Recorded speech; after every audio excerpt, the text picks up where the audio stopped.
Samantala, mga katutubo naman sa Davao Oriental, nakuha na ang titulo ng kanilang mga ninuno sa tulong ng lokal na pamahalaan. Ang detalye mula naman sa aming kasamang si Angel Delera.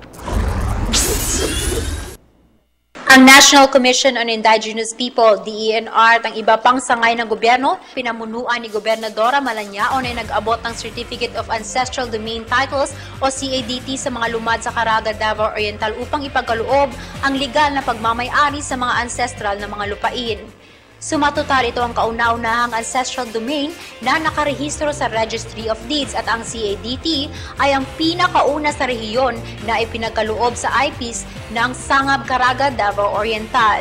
Binati ni Governor Malanyaon ang IPs sa pagtupad sa kanilang pangarap na maangkin ang tinatamasang lupain sa loob ng 12 taon na pagpupursigi. Iginiit niyang ito ang bunga ng kanilang determinasyon at pagkakaisa bilang isang kaya itabong inin pagkapot mayo sini na titulo gumikan kamu usab ka mga utaw ngani sang tibuok sangab nayag kahiusa sa isa katungong.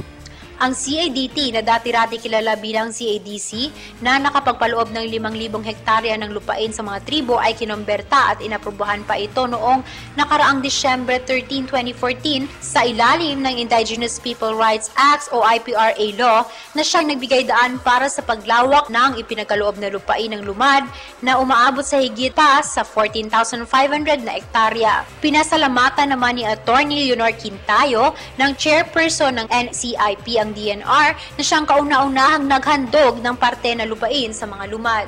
Bukod sa legal ownership, higit pa sa 700 o 700 residente ng Barangay Pichon, kabilang na ang IP community ng Sangab ay nakatanggap ng 10,000 pesos worth of emergency shelter assistance galing sa DSWD para sa mga pamilyang nasalanta ng nakalipas na Bagyong Pablo noong taong 2012. Para sa Telebisyon ng Bayan, kasama si Julius Masayon, Angel Pizarro Delera.